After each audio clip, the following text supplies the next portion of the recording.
నమస్తే everyone, welcome to our channel.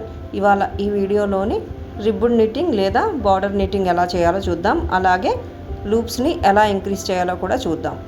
జనరల్గా ఈ మెథడ్ స్వెటర్స్ అల్లేటప్పుడు లేదా అంటే ఉమెన్స్ స్కార్ఫ్స్ అల్లేటప్పుడు యూజ్ అవుతుందన్నమాట. బేసిక్స్లోకే వస్తుంది. నిట్టింగ్లో నాకు కూడా బేసిక్సే తెలుసు, లాస్ట్ వీడియోలో చెప్పాను కదా. జస్ట్ ఫ్యూ పాయింట్స్ కవర్ చేస్తాను. ఇందులోనే ఈజీగా అర్థమయ్యేటట్టు చెప్పడానికి ట్రై చేస్తాను. నీడిల్ మీద రింగ్స్ లేదా లూప్స్ వేయడం లాస్ట్ వీడియోలో చూసాం కదా, మళ్ళీ ఒకసారి. దీని తర్వాత రిబ్బన్ నిట్టింగ్ ఎలా స్టార్ట్ చేయాలో కూడా చూద్దాం.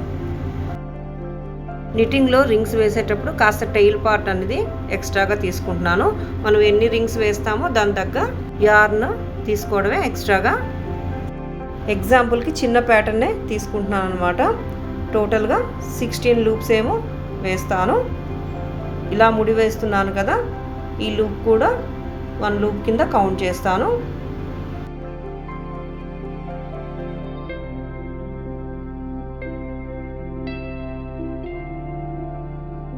నెక్స్ట్ ఇంకా 15 లూప్స్ వస్తాయి. ఆడ్ నెంబర్ కన్నా ఈవెన్ నెంబర్ తీసుకుంటే కన్ఫ్యూజ్ అవ్వం అనమాట. రోప్ స్టార్టింగ్ ప్రతిసారి కన్ఫ్యూజన్ లేకుండా ఒకటే యాంగిల్లో స్టార్ట్ చేయొచ్చు. అందుకే ఇక్కడ ఈవెన్ నెంబర్ ఆఫ్ లూప్స్ నేను కౌంట్ చేసి తీసుకుంటున్నాను ఇలాగా.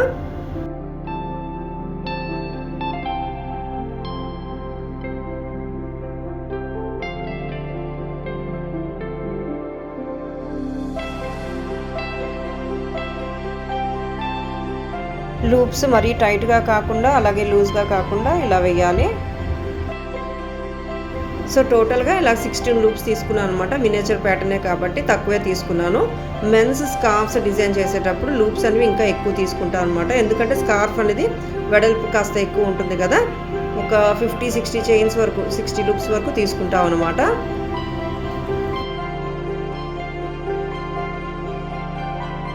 ఫస్ట్ రో ఇలా లూప్స్ వేసిన తర్వాత సెకండ్ రో కింద మనం కౌంట్ చేద్దాం. ఇప్పుడు మెన్స్ స్కార్ఫ్స్కి వచ్చేసరికి ఒకటే రో ఇలా కంటిన్యూ చేయొచ్చు అనమాట. ఇదే రో నేను అలా కంటిన్యూ చేస్తాను. ఎన్ని రోస్ కావాలంటే అన్ని రోస్ కంటిన్యూ చేయడం ఈజీ ప్యాటర్న్ ఇది. థర్డ్ రో నిట్టింగ్ చేంజ్ చేసేయచ్చు, నిట్టింగ్ ప్యాటర్న్. కాకపోతే నేను యూనిఫామ్గా ఇదే కంటిన్యూ చేస్తాను అనమాట. బిగినర్స్ ప్యాటర్న్ కాబట్టి ఇంకా కన్ఫ్యూజన్ లేకుండా ఇదే కంటిన్యూ చేయొచ్చు. బాగుంటాయి స్కార్ఫ్స్. స్టార్టింగ్ లూప్ నిట్ చేయకుండా ఇలా తీసేస్తున్నాను. ఏ యాంగిల్ నుంచి అయినా మనం స్టార్ట్ చేయొచ్చు. అయితే ఇలాగైనా స్టార్ట్ చేయొచ్చు, లేకపోతే ఇలా అయినా స్టార్ట్ చేయొచ్చు అనమాట. ఇది రైట్. స్టార్టింగ్ లూప్ అల్లకుండా ఇలా తీసేయడం వల్ల ఎడ్జెస్ అనేవి ఫ్లాలెస్గా వస్తాయి అనమాట, నీట్గా వస్తాయి. నెక్స్ట్ ఇప్పుడు యార్న్ అనేది ఇలా ఫ్రంట్కి తీసుకొచ్చి డైరెక్షన్ చేంజ్ చేసేయడమే.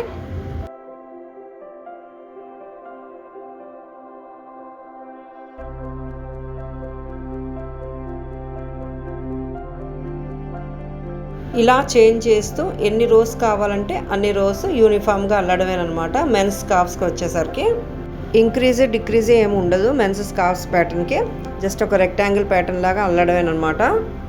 ఈవెన్ నేను ఇంతకుముందు చెప్పాను కదా, కేబుల్ స్టిచెస్ అని ఉంటాయి. కేబుల్ స్టిచెస్ కూడా మనం ఇంక్లూడ్ చేయొచ్చు అనమాట మెన్స్ స్కార్ఫ్స్ డిజైన్ చేసేటప్పుడు.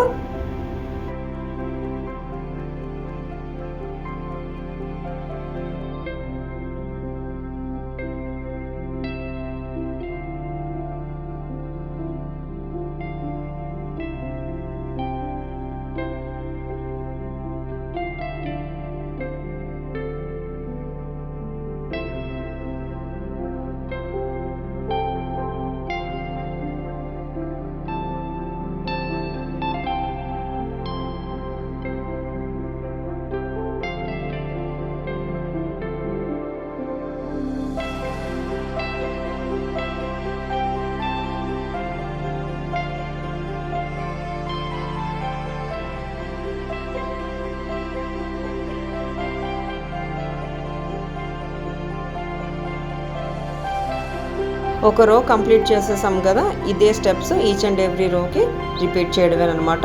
రిబ్బన్ నిట్టింగ్ లేదా బార్డర్ నిట్టింగ్ అంటారు.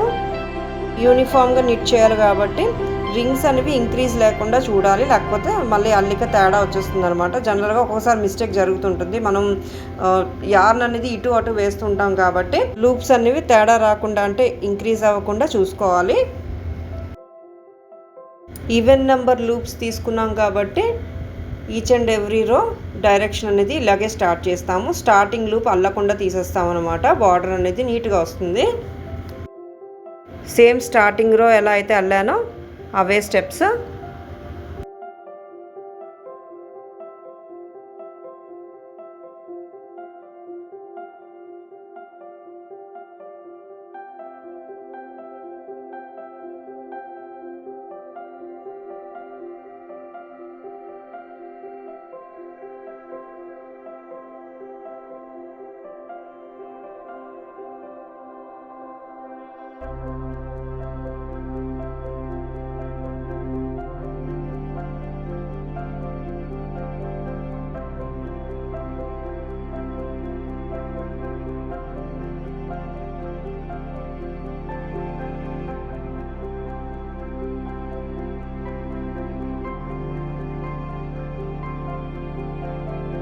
సేమ్ స్టెప్సే కాబట్టి వీడియోని కాస్త ఫాస్ట్ ఫార్వర్డ్ చేస్తాను. కొన్ని రోస్ అల్లిన తర్వాత ఇంక్రీజ్ కూడా ఎలా చేయాలో చూద్దాము.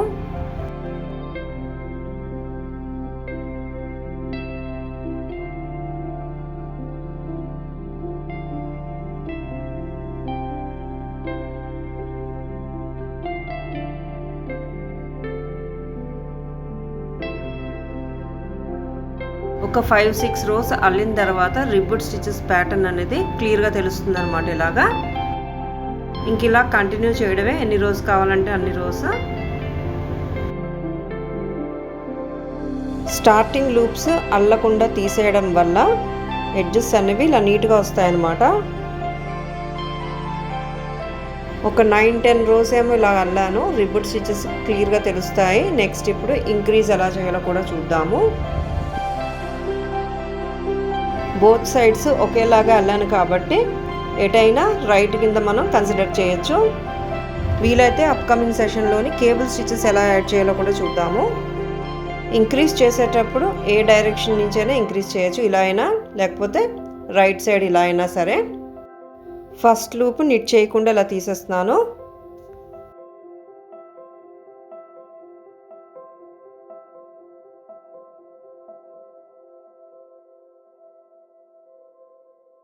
ఈ రో మొత్తం ఒకటే డైరెక్షన్ అంటే రైట్ డైరెక్షన్లోనే తీసుకుంటాను స్టిచెస్.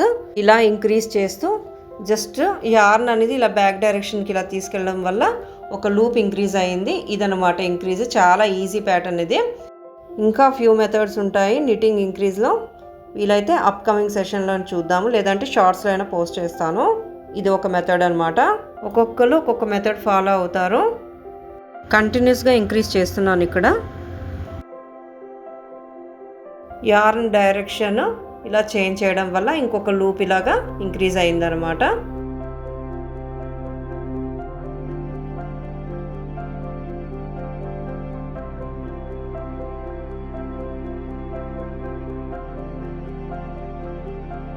ప్యాటర్న్ నేను ఇక్కడ కంటిన్యూస్ ఇంక్రీజ్ ఇస్తున్నాను. ఇంక్రీజ్ అనేది ప్రాజెక్ట్ బట్టి చేస్తామన్నమాట. కంటిన్యూస్గానే ఇంక్రీజ్ చేయాలని ఏమి ఉండదు. జస్ట్ ఎగ్జాంపుల్కి నేను కంటిన్యూస్ ఇంక్రీజ్ చూపిస్తున్నాను ఇక్కడ.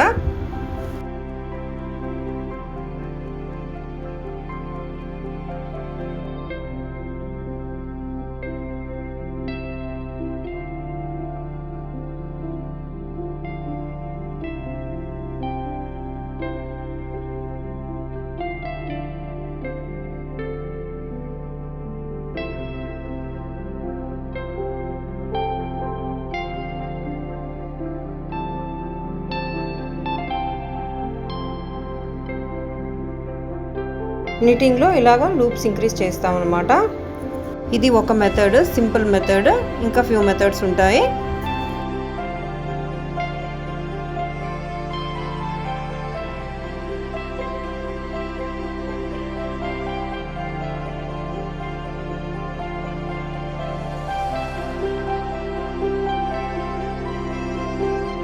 సో ఇదనమాట ఒక రో ఇంక్రీజ్ చేసాము ఇలాగా కంటిన్యూస్ ఇంక్రీజ్.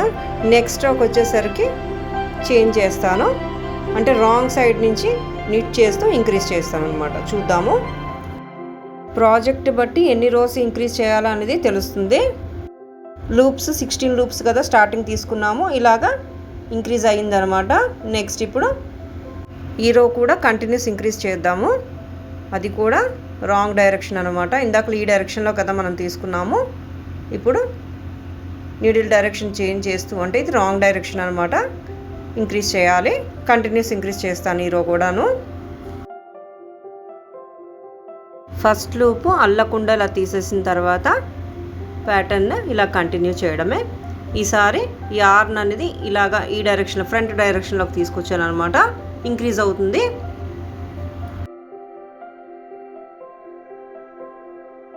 లాస్ట్ రోలోని యార్న్ ఇలా బ్యాక్ డైరెక్షన్కి తీసుకువెళ్ళాము లూప్స్ ఇంక్రీజ్ చేయడానికి. ఇప్పుడు ఆపోజిట్ డైరెక్షన్లో చేయాలన్నమాట. ఫ్రంట్ డైరెక్షన్కి ఇలా తీసుకురావాలి.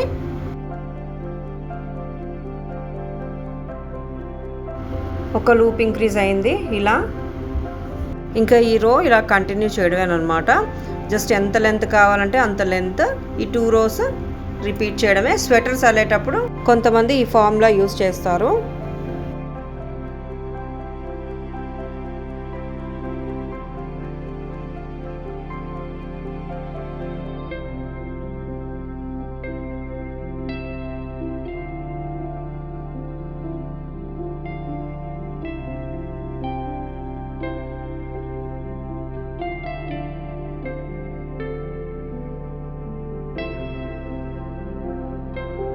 ఈ మెథడ్లో లూప్స్ ఇంక్రీజ్ చేయడం వల్ల చిన్న డ్రాబ్యాక్ ఉంది, లాస్ట్లో చెప్తాను. కాకపోతే ఇది ఈజీ మెథడ్ అనమాట.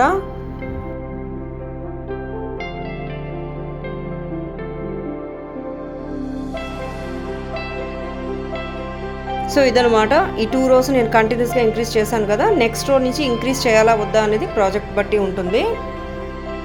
నిట్టింగ్లో రిబ్బన్ స్టిచెస్ ఎలా వేయాలి, అలాగే లూప్స్ ఎలా ఇంక్రీజ్ చేయాలని చెప్పి టాపిక్ అనమాట ఇవాళ వీడియోలో. చైన్ 16తో కదా స్టార్ట్ చేసాము, ఇన్ని లూప్స్ ఇంక్రీజ్ చేసామన్నమాట. నెక్స్ట్ రోస్ నుంచి నేను ఇంక ఇంక్రీజ్ ఇవ్వను. ఒక 2 రోస్ ఎక్స్ట్రాగా చేసిన తర్వాత ప్రాజెక్ట్ ఆఫ్ చేసేస్తాను. ఎగ్జాంపుల్ ప్రాజెక్ట్ ఏది. ఇప్పుడు ఈ రో మళ్ళీ రైట్ డైరెక్షన్లో నిట్ చేయాలి, అంటే ఈ యాంగిల్లో తీసుకోవాలన్నమాట నిట్టింగ్. ఫస్ట్ లూప్ నిట్ చేయకుండా తీసేస్తున్నాను.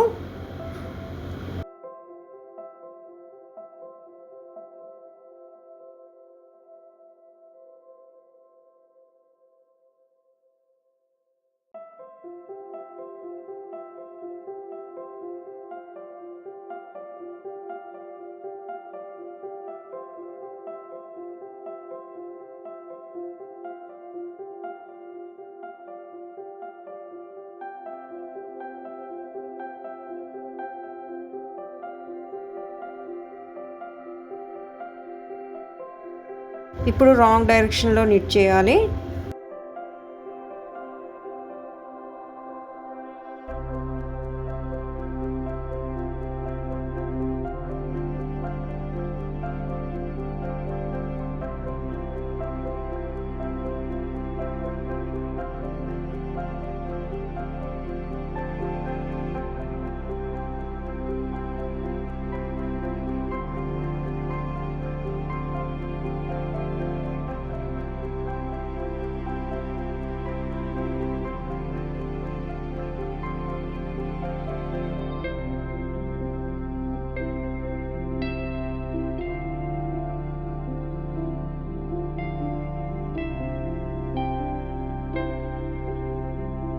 ఇలా వస్తుందన్నమాట ప్యాటర్న్. ఇప్పుడు చిన్న డ్రాబ్యాక్ ఉంది, లాస్ట్లో చెప్తానని చెప్పాను కదా. ఇలా ఇంక్రీజ్ చేయడం వల్ల చిన్న చిన్న గ్యాప్స్లా వస్తున్నాయి, చూసారు కదా ఇక్కడ జాయినింగ్ దగ్గర. అయితే అది పెద్ద ఇష్యూ అయితే కాదు. ఇంక్రీజ్లో ఇంకో మెథడ్ కూడా అప్కమింగ్ వీడియోలో చూద్దాము. సో ఇదండి ఇవాళ వీడియో, బేసిక్ వీడియో ఇది. బిగినర్స్ కోసం మళ్ళీ చేశాను అనమాట. జస్ట్ రిబ్బన్ స్టిచెస్ ఎలా వేయాలి, ఇంక్రీజ్ ఎలా వేయాలి అని చెప్పి టాపిక్. అప్కమింగ్ సెషన్లో వేరే టాపిక్తో కలుద్దాము. చూస్తూనే ఉండండి మన ఛానల్ని. Thanks for watching and stay tuned. Happy knitting. And ఇంకొక పాయింట్ కూడా యాడ్ చేస్తున్నాను ఫైనల్గాను. ఉమెన్స్ స్కార్ఫ్స్ అల్లేటప్పుడు జస్ట్ ఇలాగ నేరోగా అల్లుతాం. స్టార్టింగ్ ఇలాగ 6 లేదా 8 రింగ్స్ తీసుకున్నాను. నేరోగా అల్లిన తర్వాత అప్పుడు ఇంక్రీజ్ ఇస్తాం అనమాట. కాస్త నేరోగా వస్తుందన్నమాట, జస్ట్ టై చేయడానికి. ఇదే పిక్ యాడ్ చేస్తున్నాను ఇక్కడ. ఇలా వస్తుందన్నమాట ప్యాటర్న్. ఇంక్రీజ్ ఎలా అయితే చేస్తామో డిక్రీజ్ చేసేటప్పుడు 2 లూప్స్ కలిపి 1 లూప్ కింద మనం నిట్ చేయాలి. 6 రింగ్స్ వచ్చే వరకు డిక్రీజ్ చేస్తూ మళ్ళీ నేరోగా ఇలాగా నిట్ చేయాలన్నమాట.